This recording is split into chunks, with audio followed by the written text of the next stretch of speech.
It's Don here from the board. Thanks for coming along and checking out this video. So today I'm going to be having a look at the AJAZZ K870T 87 key mechanical keyboard. Now this keyboard was sent to me courtesy of Banggood for review. So thank you very much, Banggood. And of course, the other thing that I would like to mention for Banggood in this video is the Australia Day super sale that is coming up. So Australia Day for us is on the 26th of January in a couple of days, and the sale, as you can see, starts from the 25th to the 31st. And if you have a look, there is going to be some mechanical keyboards on sale. I don't know how much of a discount they're going to be or if it's going to be much value for you, but go check it out. So, you know, they made this video possible, giving them the shout out that they would like. Now, because I've already got the screen up, let's just have a look at what the AJAZZ K870T actually is all about and why I actually said yes, I'd be interested in checking out this keyboard. Now, I've had a look at a AJAZZ before, a 60% keyboard from AJAZZ, and a lot of those boards are pretty much the same. You know, some of them might come forward and say, hey, this is going to be a Pro killer or something of the like. So you kind of, I won't really say that I get bored of them, but they start to get very similar. They get very difficult to distinguish, and as a lot of the newer companies and the OEMs are upping their game, there is not a lot of difference between them. So when they asked me if I was interested in reviewing a 10 key list, I was like, yeah, sure, let's check it out. And the thing that really struck me, which isn't even in the description of this product in the title, is the fact that it has a scroll wheel. Now, if we look at the title, it's just pretty standard. You know, it's a RGB wireless, has Bluetooth, it's a Type-C connector, and there's a couple of different switch options. I believe they were going to send me a black switch on this one. It's relatively affordable for a 10 keyless. I'm expecting a plastic shell, but for $70 US plus a bit of shipping, you know, free shipping for Australia at the moment, it looks like that's actually a really great deal if it's a well-built, well-functioning keyboard. Now, what I'm talking about though is if we just have a quick zip down is this thing here. It's got a scroll wheel built into it. Now, it claims that the scroll wheel, I think somewhere, is it? There we go. It has a roller button in between to control volume and lights to facilitate operation.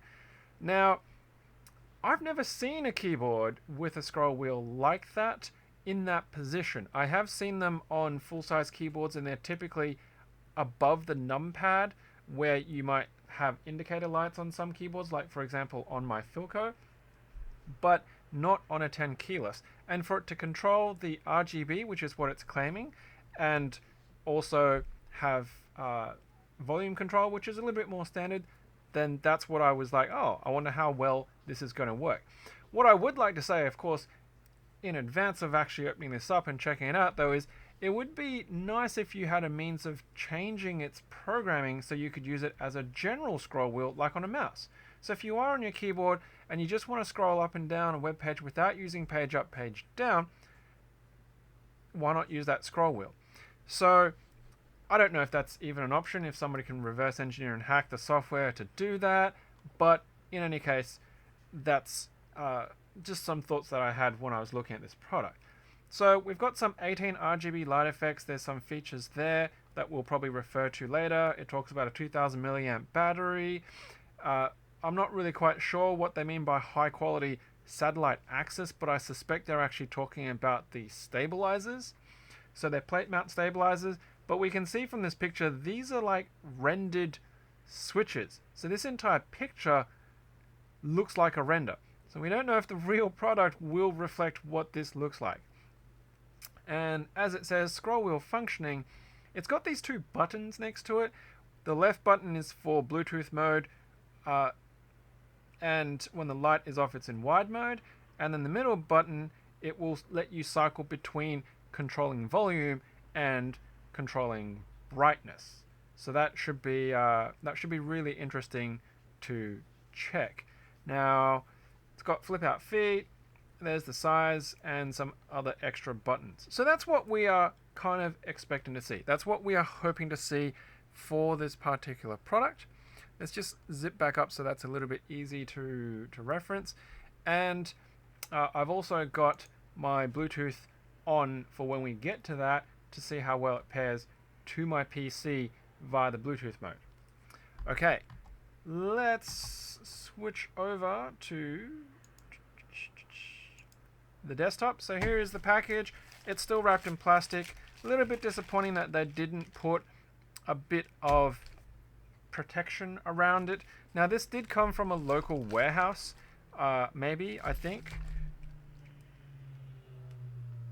No, I think this came from overseas, but it came via the interstate warehouse, whoever was managing it for them, because it actually came via Melbourne, whereas I'm in Sydney, because the tracking showed that.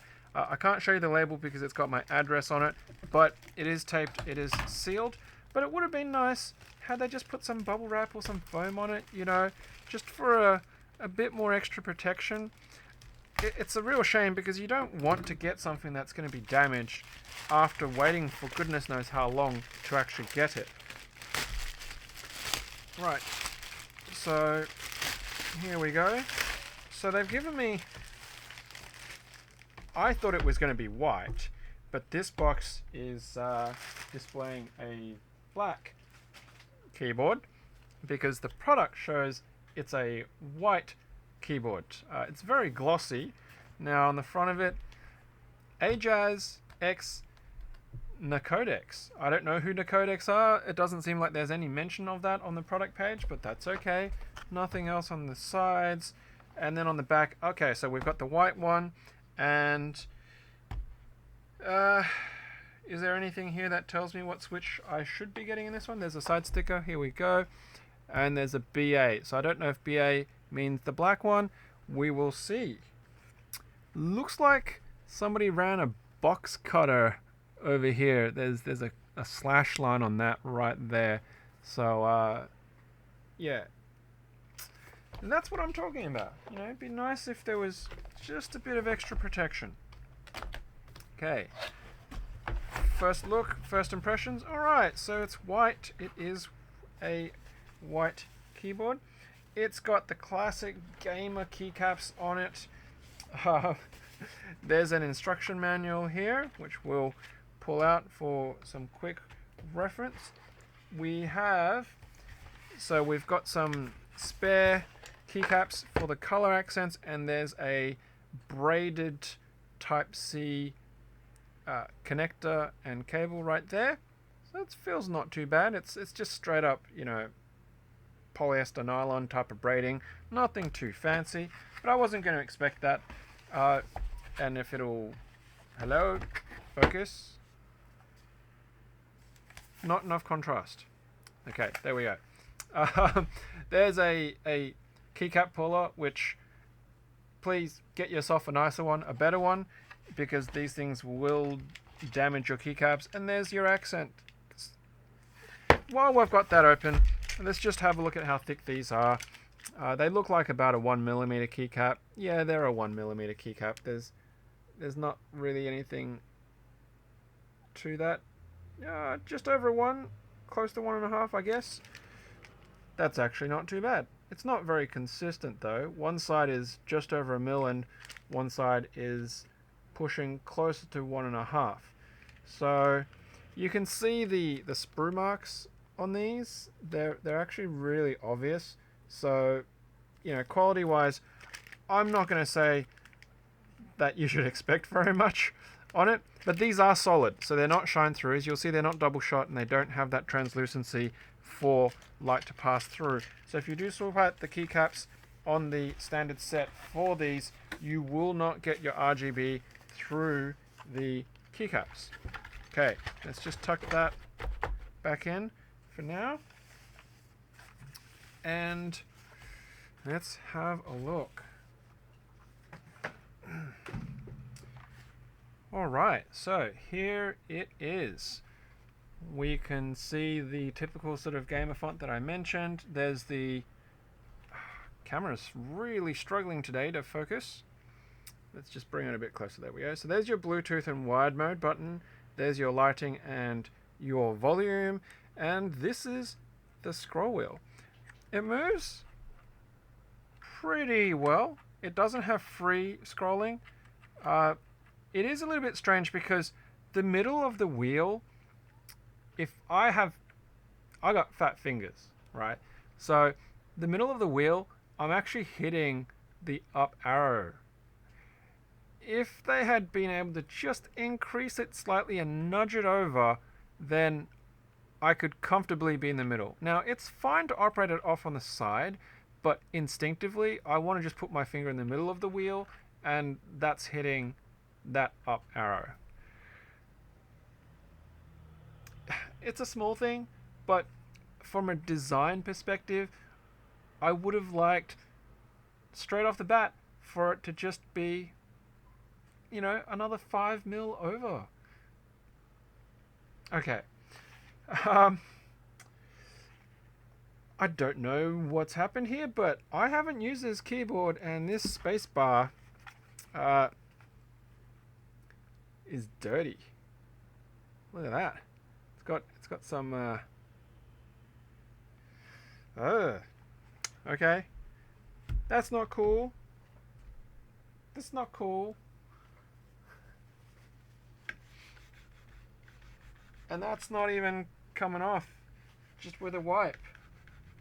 Yeah, that's not cool. Right. So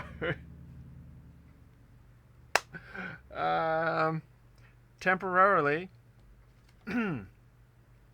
while we're at it, so we do have a black switch, and it is a Huaco black.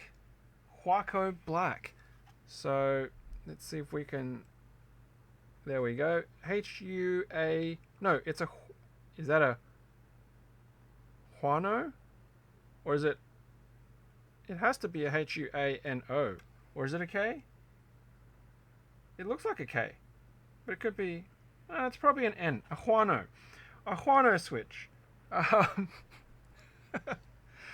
Look, I'm not up with the Switch games, so I don't know if these guys are just a unknown or if it's like some kind of big up and coming Switch company. It doesn't tell you that it's a branded Switch. The listing just says black Switch, green Switch, black, brown, red, and blue Switch. So, you know, I can't really gripe them for that. But I've never heard of Huano, and I won't say that they're super scratchy, but you can hear them. Now, I don't know if it'll pick up on the microphone, but we'll give it a try.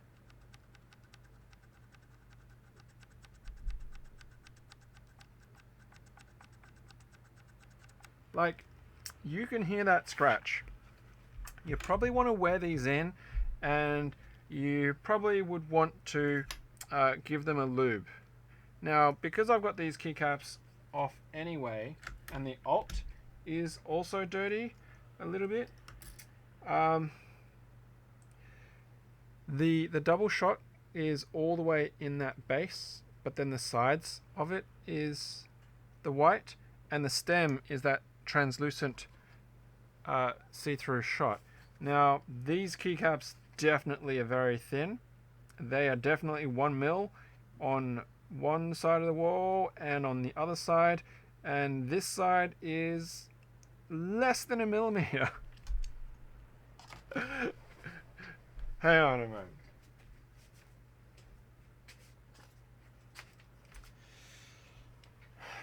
Okay. So,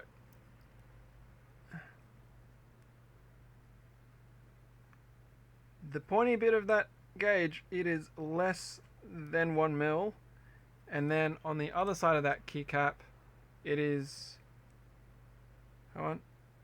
It is just over 1mm. So, left and right walls of this keycap are not even the same thickness.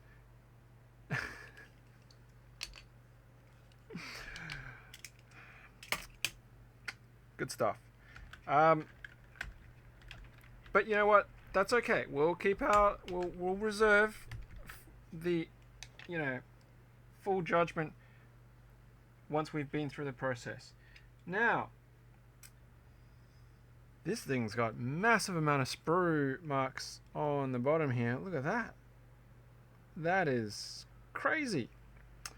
The stabilizers are actually pre-lubed. So I'm just going to flip that around and try and get some focus happening. So you can see they've put in heaps of lube there. So that's nice to see. That's very nice to see that they've pre-lubed it. But I'm just going to take that stabilizer and put that to the side because I really don't want to use that right now. I'm just going to put a... No, that's a 7U space bar.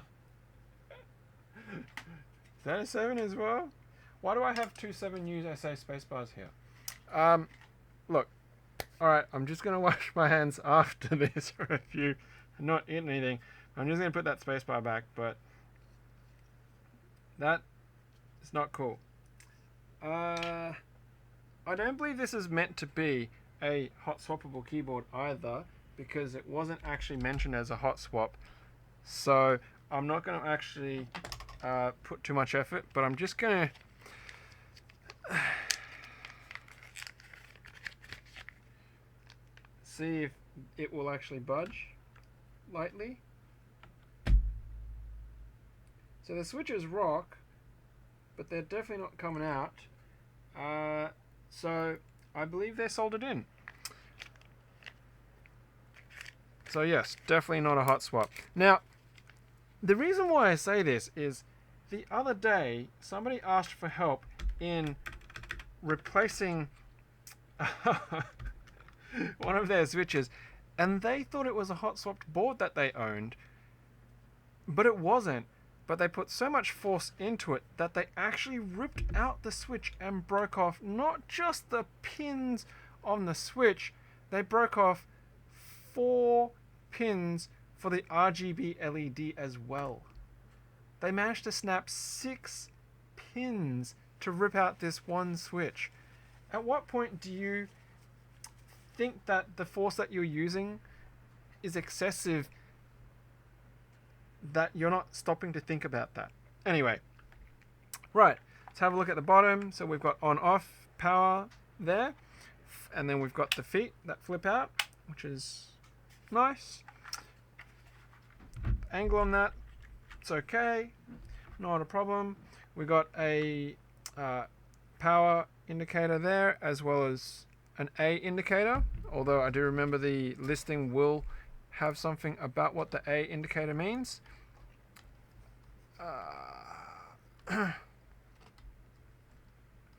See if I can find that reference again without going to the manual. Okay, A indicator is cap, button, upper and lower case, blue light. So that's just caps lock. Right. Now, we will try wired mode first.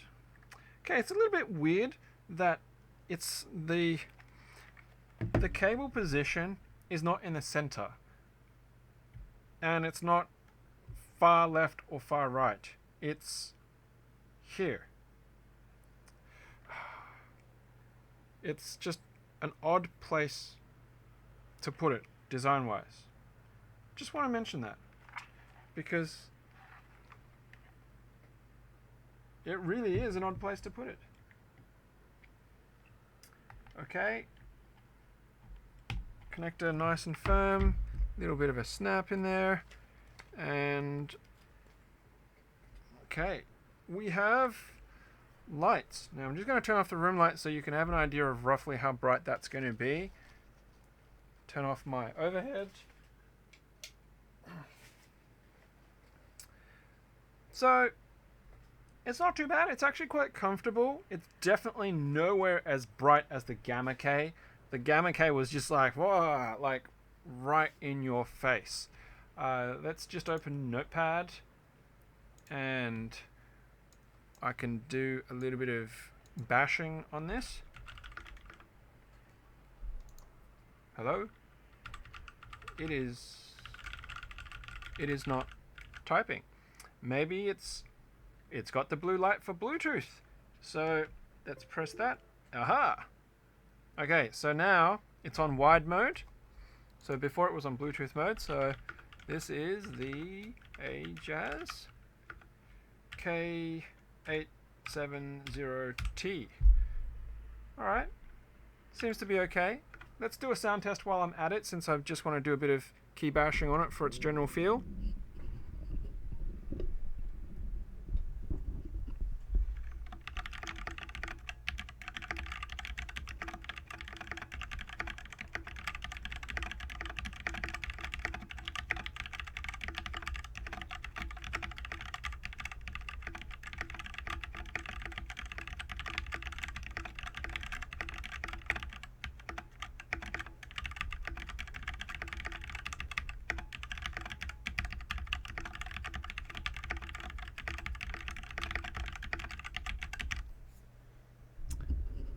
Rightio, so that'll give you an approximation on what it sounds like. But while we've got the lights off, while we've got the lights down, and we can kind of see what the RGB is trying to do, and I know that it's not a great representation because the screen light is reflecting down and giving a lot of that white light, and the white light compensation on my webcam is also working really hard right now.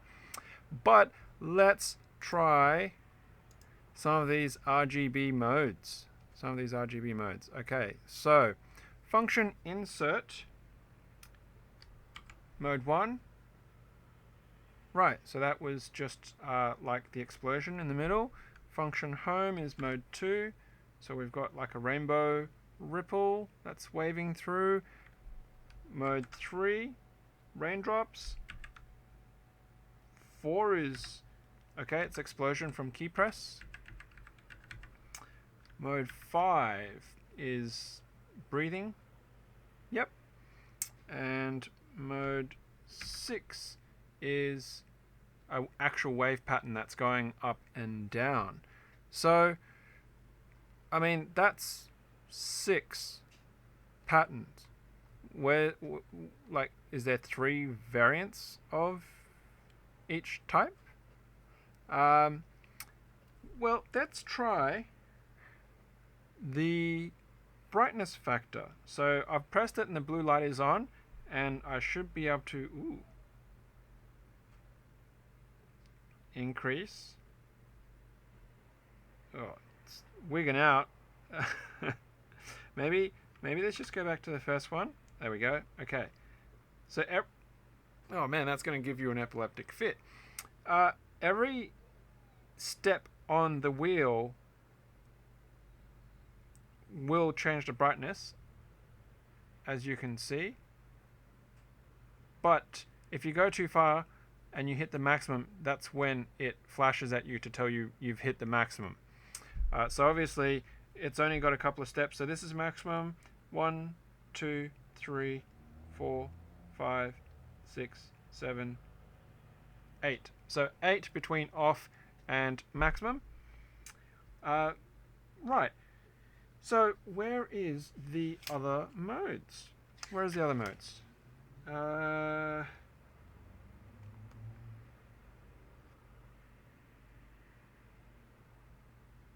Okay, so so you can change them in between. So this should give me, there we go. So every one of them actually has 3 versions. So so you've got it cascading up and down, and then it's like a snake, and then you've got raindrops, slower raindrops, and then all on. You've got the explosion that we talked about, and then row and column wave.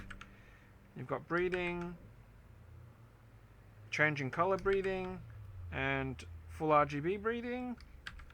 And then we've got the wave, we've got row by row, and we've got full ripple. Right. So there's your 18 modes. Let's turn the lights back on. There we go. So we know that that works. RGB's modes are all good. Let's have media player and see if the volume feature, so now we'll turn that back off. So we'll go back to just a straight up light. I don't know how you would change the color though, so maybe let's have a look at the color changing.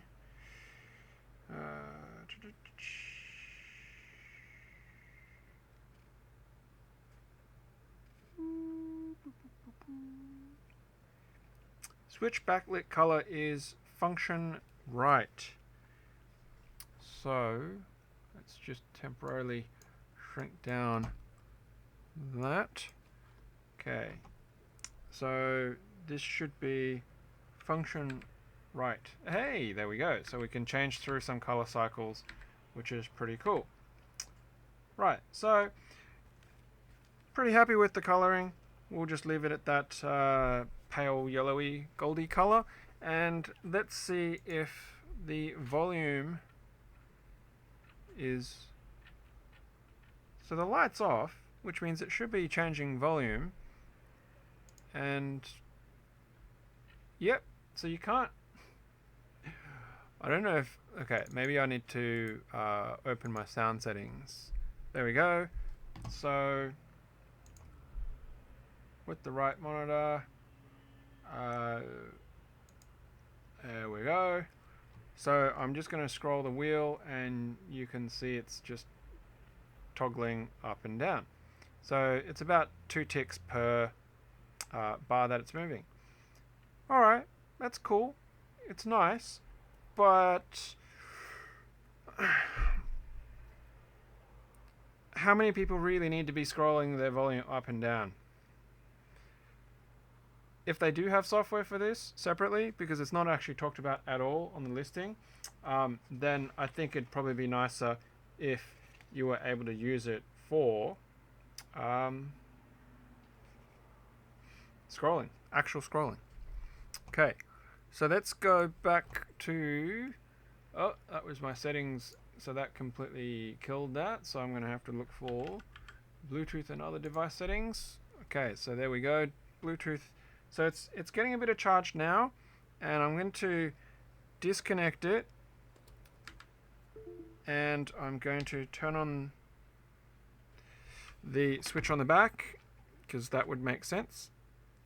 So now it's now turned on, and I'm going to turn on the Bluetooth button. Now it's pulsing at me.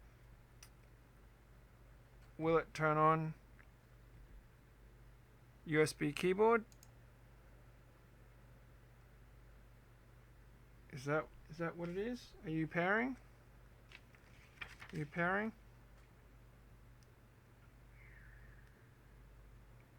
So I need to go function P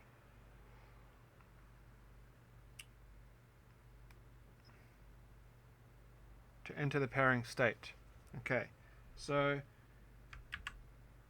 it's going to be in queue to set it as group 1, and then I need to hold it for 3 seconds. 1, 2, 3, and the P is now flashing, which you obviously can't see what's going on there. Actually, maybe we need to do that.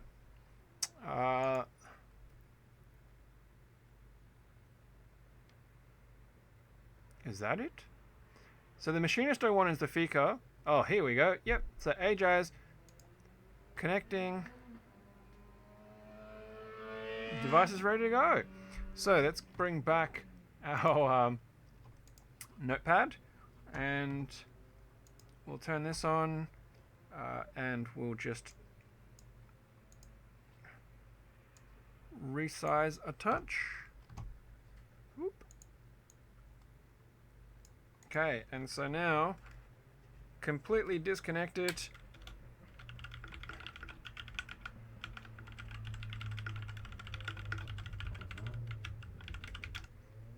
Works.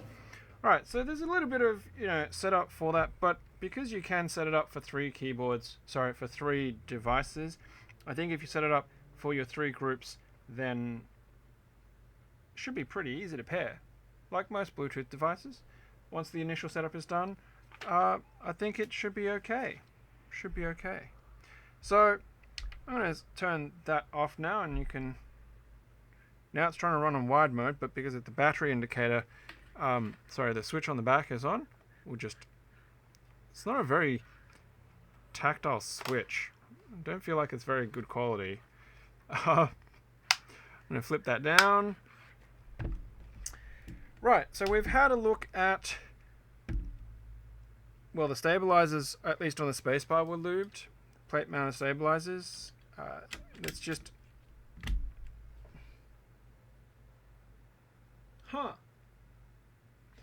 I'm glad I looked, because the stabilizers are inconsistent. I don't know what's going on here. Okay, so we saw that the stabilizers for...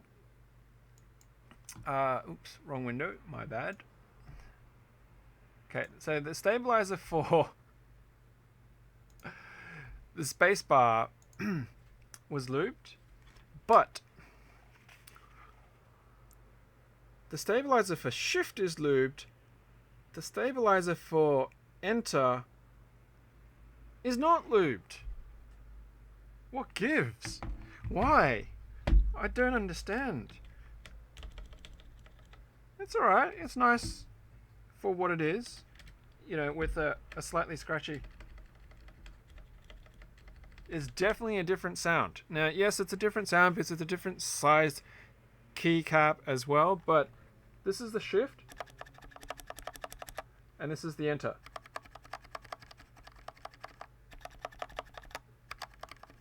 Like, there is a different sound to it, and I suspect that's probably related to the fact that they didn't lube the enter. Now, on the shift, they've lubed it. On left shift, it's also excessively lubed. It's got so much lube that it's like smeared on the plate above it. And I'm not even sure if that's like a hair or a bit of wire or something. There's like a little thin line. I don't know where to go with this. Look, if you're still watching and you haven't been disgusted by the fact that they're giving me a dirty space bar, it's probably from whoever was lubing it, and their hands are all dirty and greasy from the lube, and they've pushed the space bar down and it's just stuck in. And then you got backspace as well, which is like unlubed. Backspace is just like enter.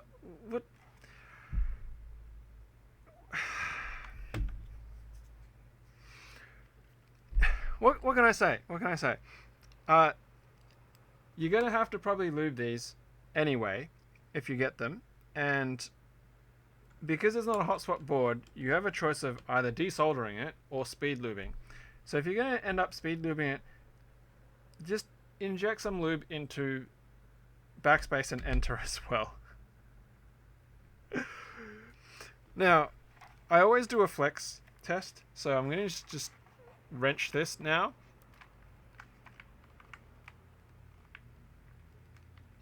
It does flex, but it's not as bad as some other keyboards.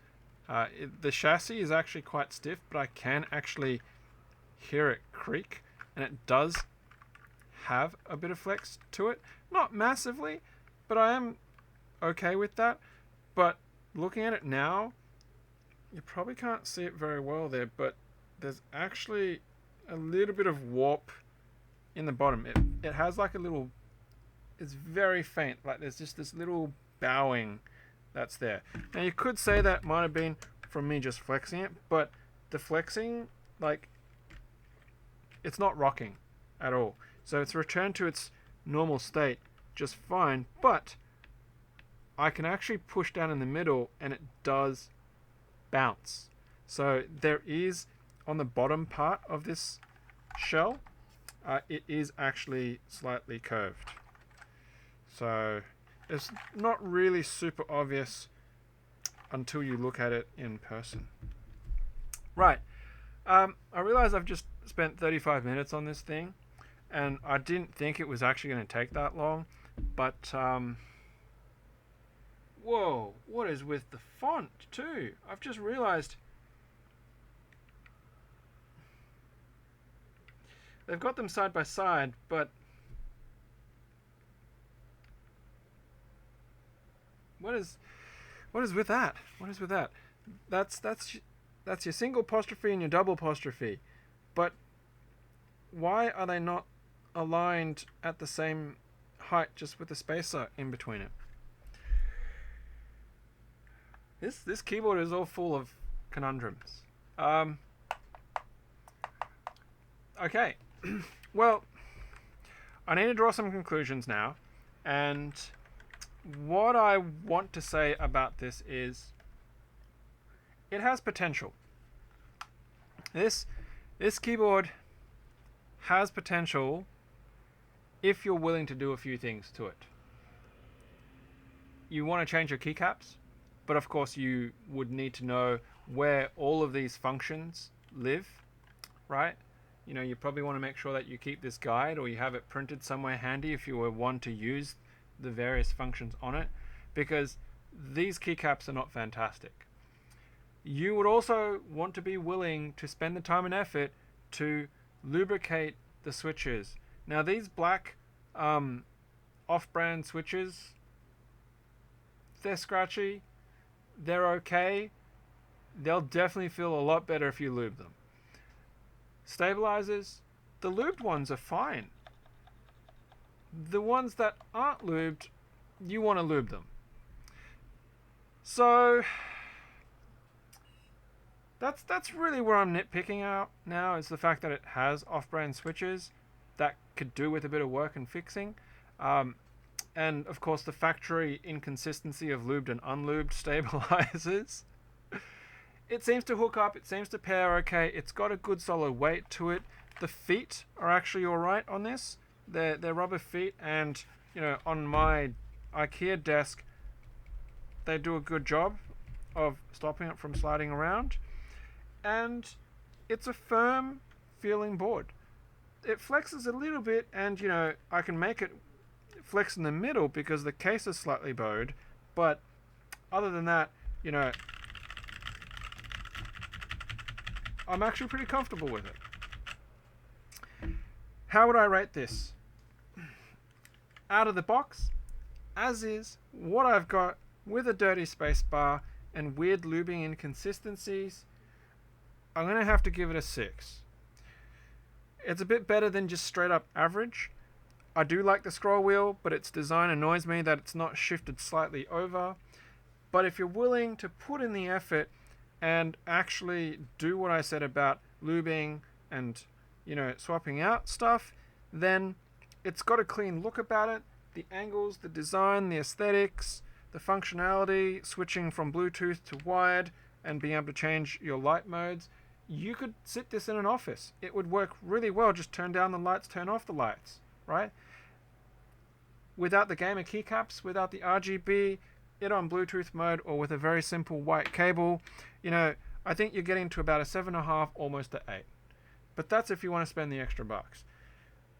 It's up to you if you think it's worth that for $70 US plus shipping, if there is shipping required to get to wherever you are. Which, for under $100 US for a 10 keyless, I think it's okay. I think it's okay. But only you can make a decision on that. So, you know, if you have a chance to check out one of these in person, I really advise you to do so.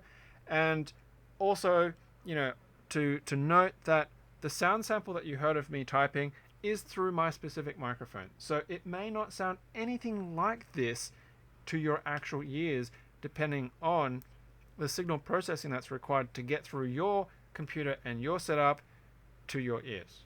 Okay? But of course, if you've seen, you know, that first part video on keyboards and microphones, you'll understand why I make that statement. In any case, look, I want to say thank you to Banggood for sending me this. And one thing that I really appreciate on how they handle reviews is that they never ask me to not be honest. You know, I've been pretty brutal about what I've seen here today, and they won't at all tell me you can't release this, right? They won't say you need to say nice things. That's just not how they work. So I'm really happy that I'm always able to be honest about what I'm given to look at. And I try to be positive about it. You know, there's always good points that you can find in things if you're willing to put in the effort to make and improve whatever the deficiencies that may be that you come across. So there it is. There's the AJAZZ K870T Bluetooth keyboard with 18 RGB modes and a little scroll wheel. If you like this video, of course, please hit that like button. That'll help me convince people like Banggood to be able to send me more stuff to review and check out. And if you like my style of looking at things and reviews and things like that, and you're not a subscription member, well, if you're not a subscriber, because you don't pay subscription for the channel, hit that subscribe button and of course that notification bell so you know whenever another video comes out. Well, thanks very much for coming along and checking out this video, and of course, as usual, until next time, happy clacking.